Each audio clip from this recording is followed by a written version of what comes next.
Mate, so you have an interest in the underbelly of Australian English, do you?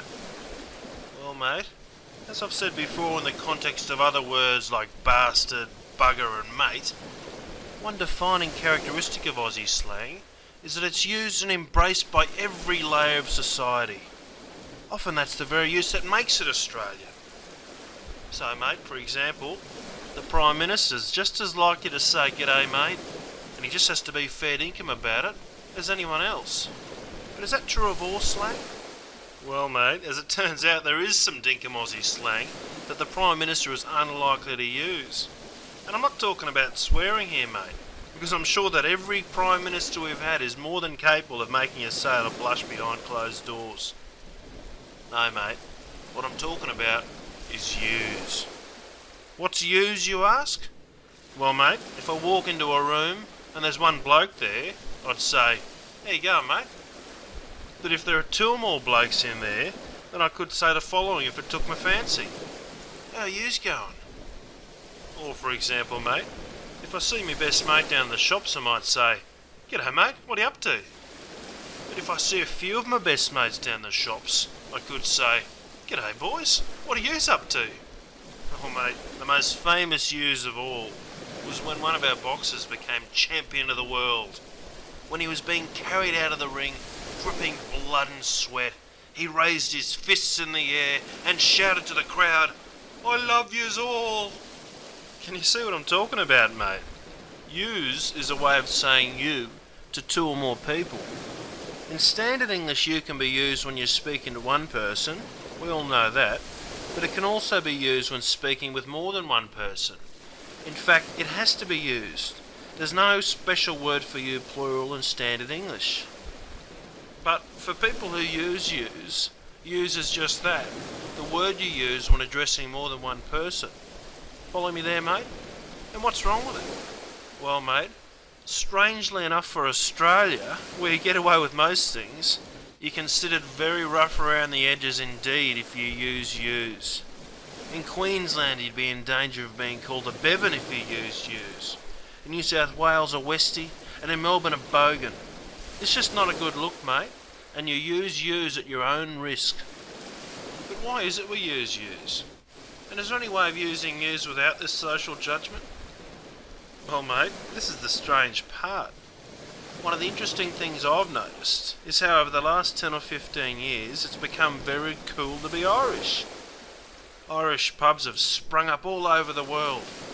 Riverdance was a global success, and, to be sure, being Irish seems to be a very bloody good thing in most countries. In any event, mate, most Irish blokes are certainly not wanting for company after a night out in the town down under. Imagine then, mate, how cool it would be if over the last 15 years the Irish introduced a word into English that people picked up. That'd be very bloody cool, wouldn't it? Well, mate, 150 years ago, it wasn't cool to be Irish at all. In fact, mate, it was very uncool to be Irish. The Irish were stereotyped as being ape-like, dirty, rustic, and incredibly stupid. The English despised them, and certainly, mate, no one wanted to be like them.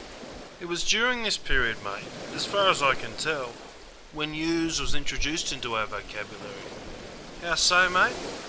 Well, mate, I understand that a form of use, yes, comes from you plural in the Irish language.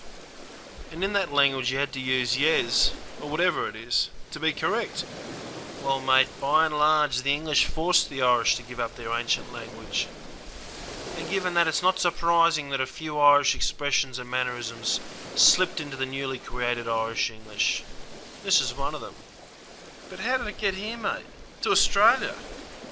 Well, mate, the Irish by and large would have been happy living out their merry, Guinness drinking and Irish dancing lives in Ireland. They didn't really willingly move anywhere, the Irish. But it's said that the Irish populated the world on the coattails of the English, and that's true.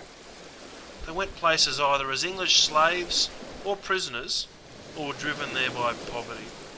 And use was introduced in all the places they did settle in large numbers. Newfoundland's one place, Australia's another, parts of England, such as Liverpool, you can hear it there, and of course large parts of America, where lots of paddies joined the police force. So Australia, mate, with 30% of its convicts being Irish, had little choice than to adopt Youse.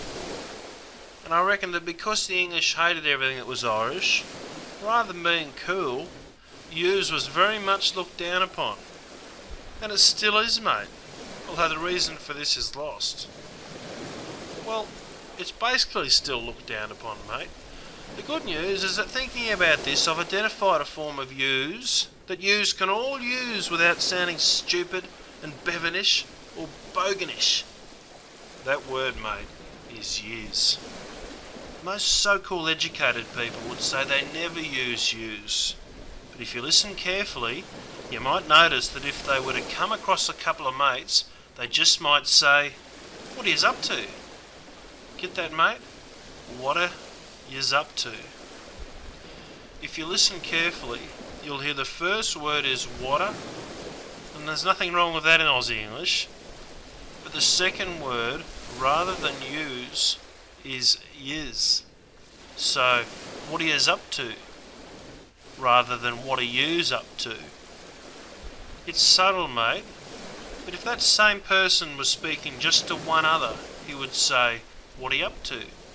What are ya up to? What are yous? What are ya?"